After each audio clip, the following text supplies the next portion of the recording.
Hello guys, welcome back to my channel. सबसे पहले मेरी तरफ से आप सबको राधे राधे। आज मैं अपने चैनल पर जो गीत लेकर आई हूँ, लड़का लड़की दोनों के शादी में ये कोहबर गीत गाया जाता है, वही गीत है भोजपुरी में। आप लोग लास्ट तक देखिएगा, बहुत ही अच्छा है, बहुत ही प्यारा है। अच्छा लगेगा तो कमेंट में ज़रूर बताइएगा।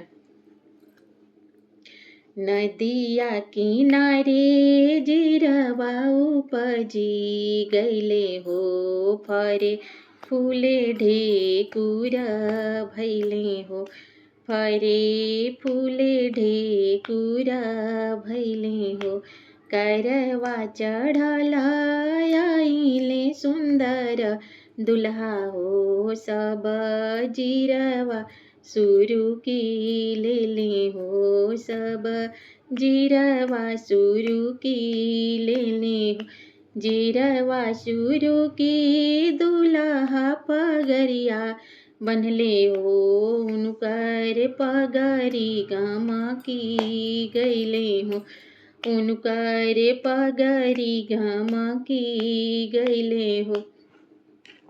बाट जे पूछेला बटोहिया भैया हो के कर बेटा के पगरिया गम के हो के कर बेटा के पगरिया गम के हो।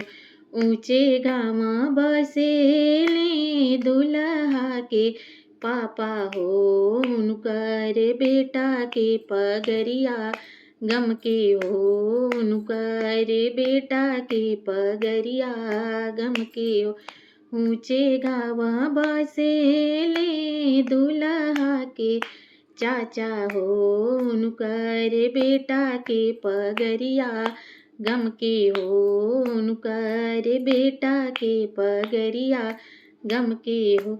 ऊंचे गावा बसेले दुल्हा के भैया हो उनकर भाई के पगरिया गम के हो उनकर भाई के पगरिया गम के हो।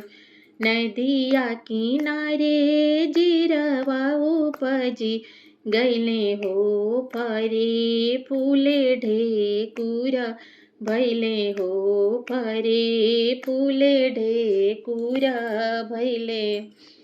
डोलिया चढ़ला आइली सुंदर शुभवा हो सब जिरवा शुरू की लेली हो सब जिरवा शुरू की लेली हो जिरवा शुरू की शुभवा खोइछवा बनली हो उनकर खोइछा गम की गईले हो उनकर खोइछा गम की गईले हो।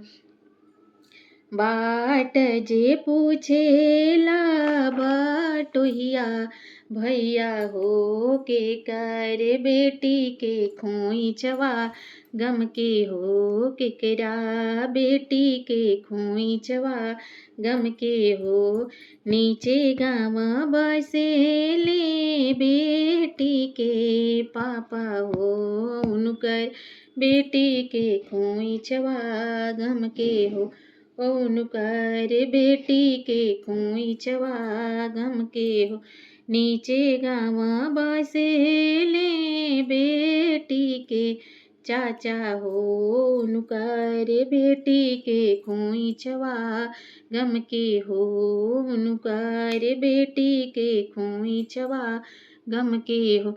नीचे गावा बसेले बेटी के भैया हो उनकर बहिनी के खोइछवा गम के हो उनकर बहिनी के खोइछवा गम के हो।